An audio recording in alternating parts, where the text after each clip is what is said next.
vamos a empezar con nuestro tema para no perder el tiempo.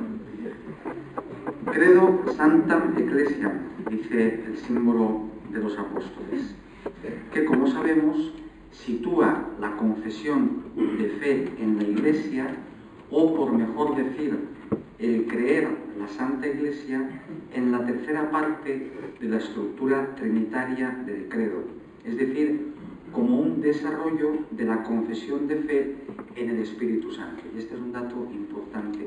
Todo lo que viene después de la confesión del Espíritu Santo depende de la confesión del Espíritu Santo.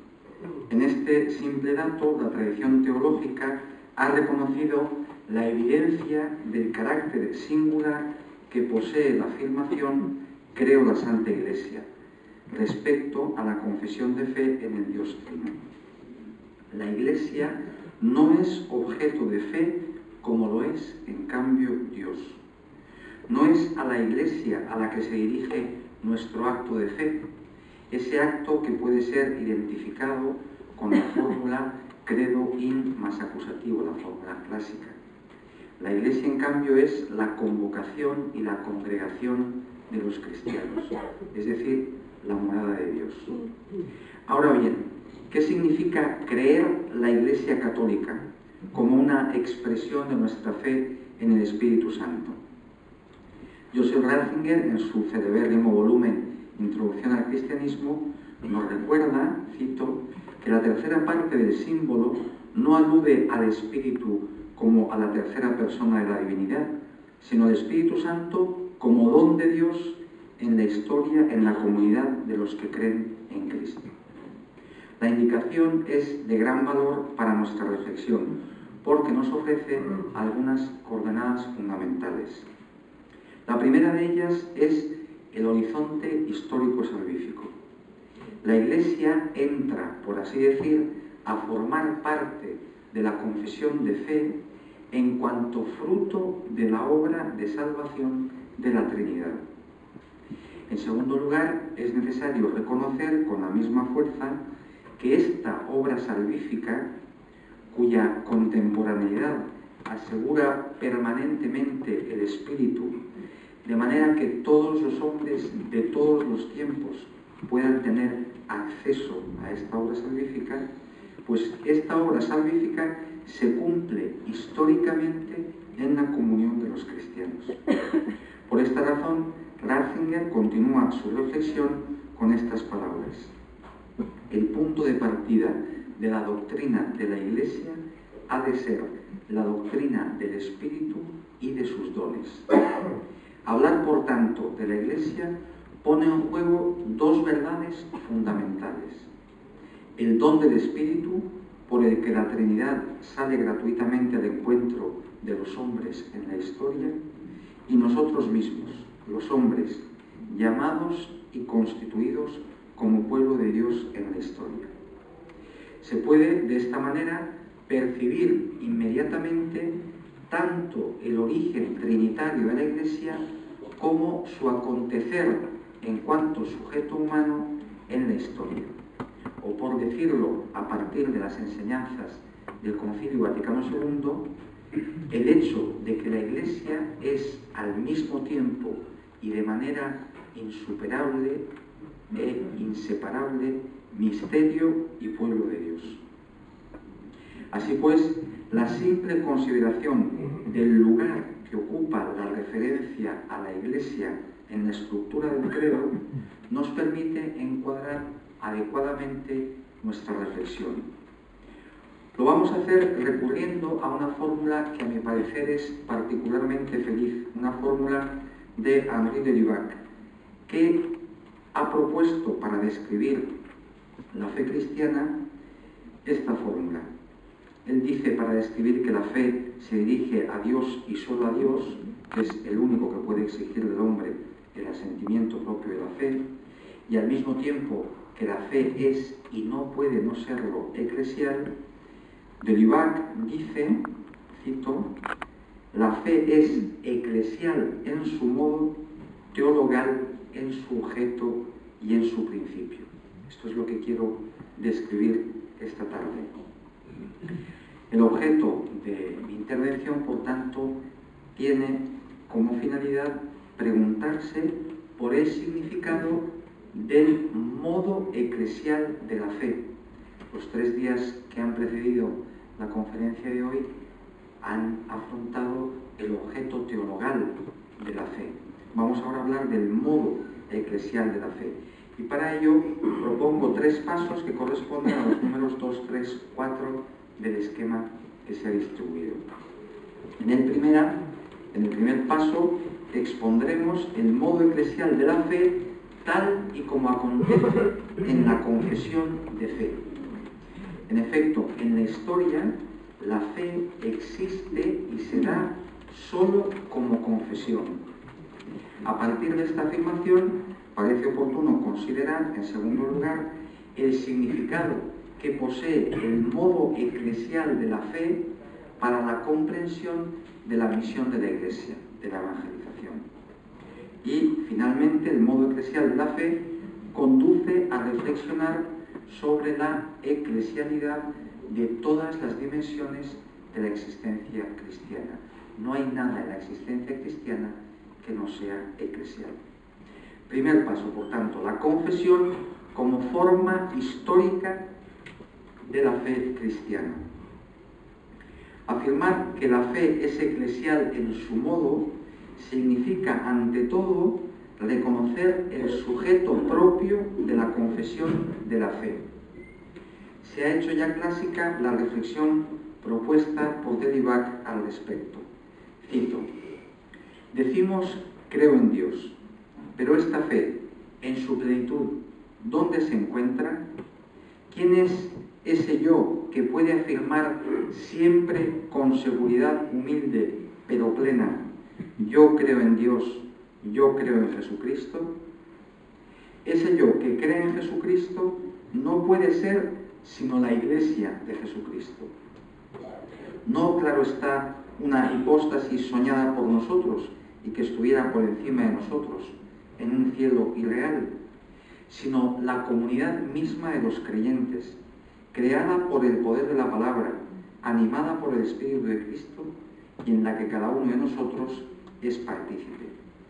En ella sola, en la Iglesia, se encuentra esa plenitud y esa perfección constante de la fe recibida de Dios. Fin de la cita. Propiamente hablando, en efecto, el sujeto de la fe es siempre la Iglesia. Cada uno de nosotros, en cuanto pertenece a la Iglesia y confiesa la fe de la Iglesia. Así lo recuerda el Papa Francisco en la encíclica Lumen Fidei.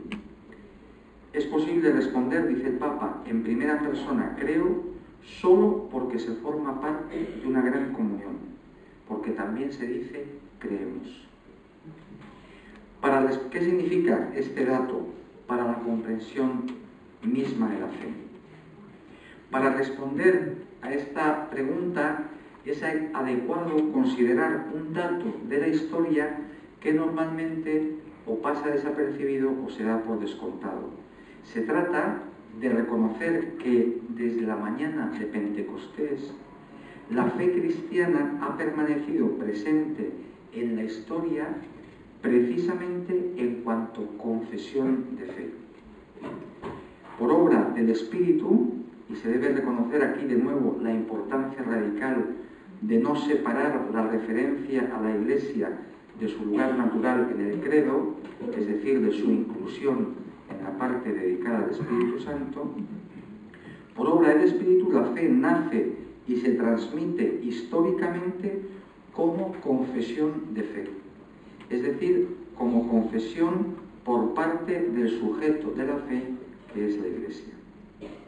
De este modo, el pueblo de Dios que camina en la historia constituye por excelencia el lugar y la morada vital en la que se recibe y se confiesa el testimonio trinitario garantizado por la experiencia apostólica. A este propósito, un teólogo dominico, Marie-Joseph Ledoux, iluminando el misterio de la Iglesia como sujeto de la fe, afirma, cito: la Iglesia es el lugar, el seno que permiten el nacimiento y el crecimiento. A la luz de estas palabras del teólogo dominico, se comprende mejor que para afirmar la presencia de la fe en la historia, y este es un dato importante, no es suficiente considerarla como un conjunto de verdades a las que el fiel está llamado a prestar obediencia. La fe se da en la historia y es garantizada en su permanencia como confesión de fe, es decir, precisamente por la subsistencia de la Iglesia como sujeto de la fe. Por ello, la comunión con la Iglesia, que encuentra su principio y su garantía de unidad en el ministerio petrino, garantiza que el fiel persevere en la recta confesión de la fe y que ésta pueda ser anunciada a todos. Esto nos permite afirmar que el acto de fe del cristiano, sujeto de la fe en cuanto miembro de la Iglesia, es el ámbito o lugar en el que se da la fe en la historia, en el sentido de que la permanencia histórica de la confesión de la Fides Quae es indisociable del subsistir a lo largo del tiempo de la Iglesia como sujeto de la fe. Fides Quae.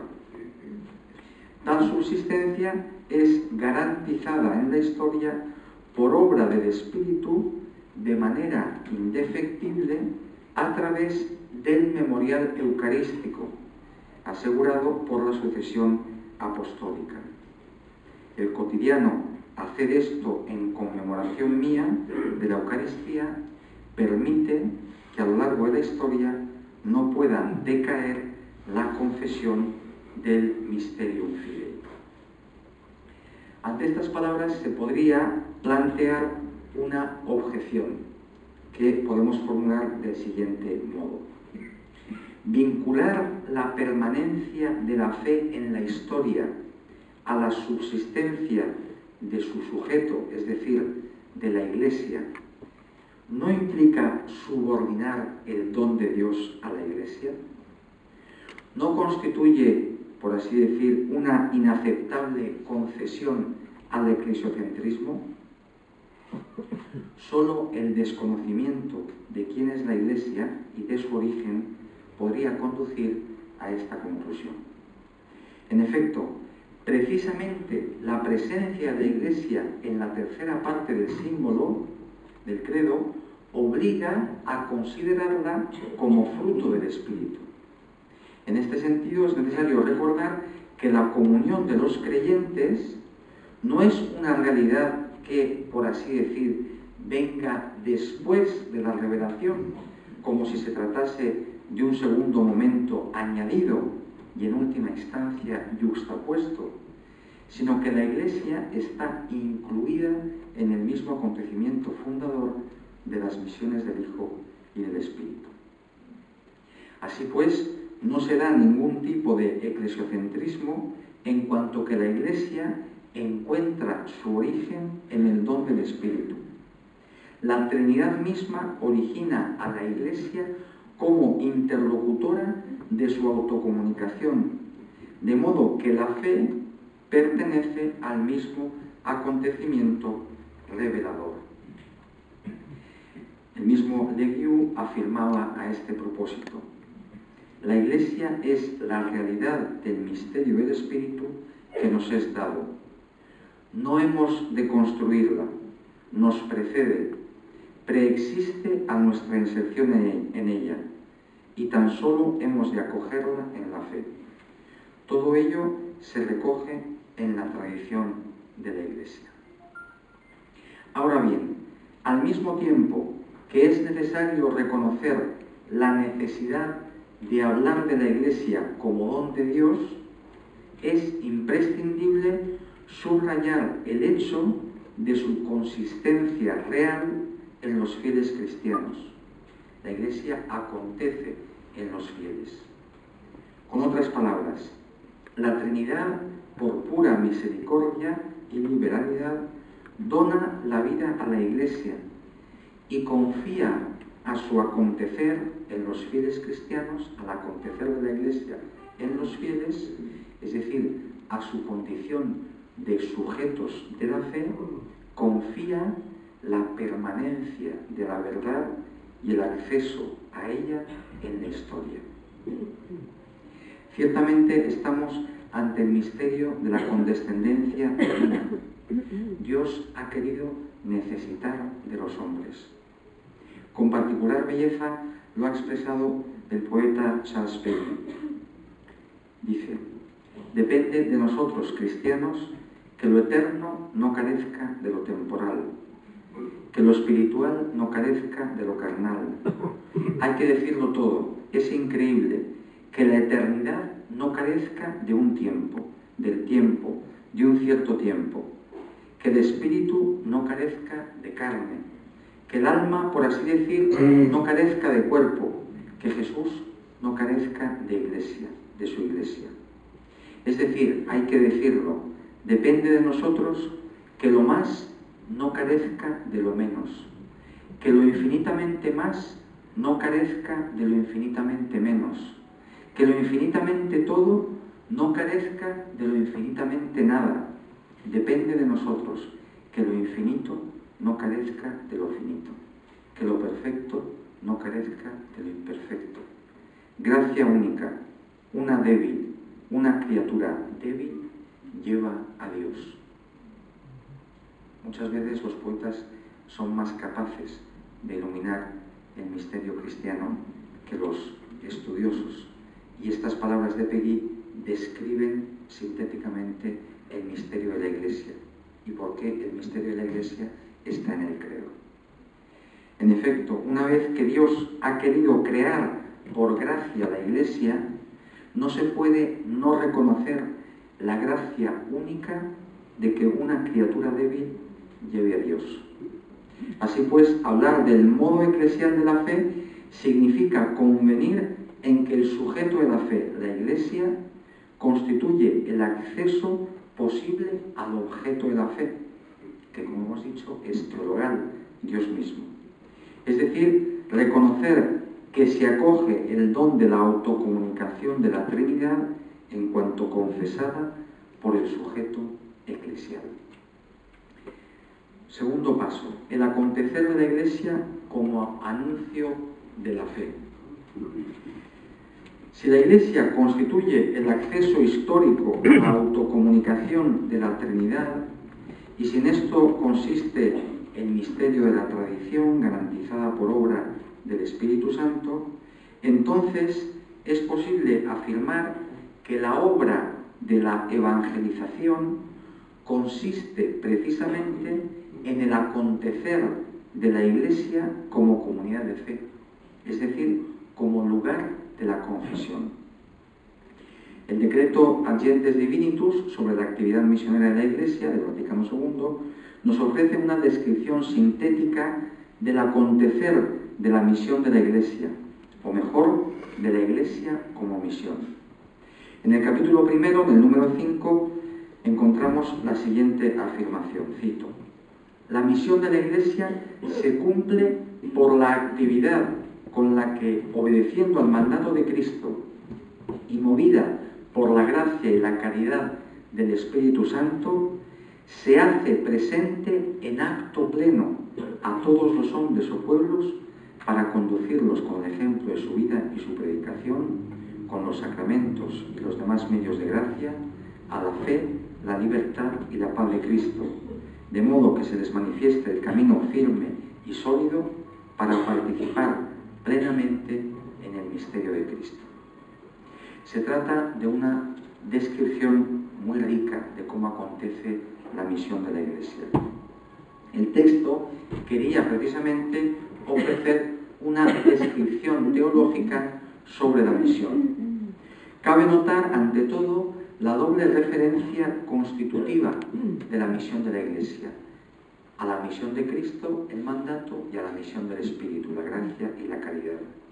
Las misiones trinitarias, sin las cuales sería imposible decir la Iglesia. En segundo lugar, por la caridad. Son como llevados por la caridad colectiva de la Iglesia, llevados en pos de sus huellas y de su concepción de vida, incluso tras haber perdido personalmente el don del amor. La Iglesia sigue viviendo en los hijos suyos que no poseen ya la gracia. Lucha en ellos contra el mal que los roe. Se esfuerza por retenerlos en su seno, por vivificarlos constantemente al ritmo de su amor. Espera que a fuerza de paciencia, de mansedumbre, de perdón, el pecador que no se haya separado totalmente de ella, volverá para vivir en plenitud. Fin de la cita. Precisamente el modo eclesial de la fe ilumina el vínculo que mantiene unido a los pecadores con la comunidad, y en este sentido da razón de la permanente oferta de misericordia característica del, por usar la expresión del Papa, primerear de la Iglesia, dice el Papa.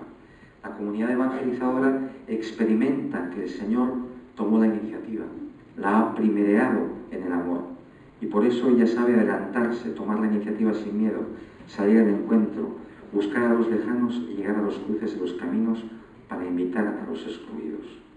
Vive un deseo inagotable de brindar misericordia, fruto de haber experimentado la infinita misericordia del Padre y su fuerza difusiva. Esta existencia eclesial encuentra su raíz permanente en los sacramentos y se expresa como comunión. La comunión, en efecto, es la forma de todas las dimensiones de la experiencia cristiana, desde las más personales, como puede ser la oración contemplativa, hasta aquellas que contradicen la misma comunión, como es el caso del pecado.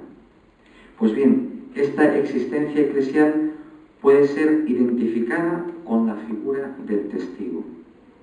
La fe que el cristiano recibe como don en el bautismo se convierte inmediatamente en confesión, permitiendo identificar la figura del fiel con la figura del testigo. O citando de nuevo la exhortación apostólica Evangelii Gaudium, permitiendo identificar la figura del discípulo con el misionero.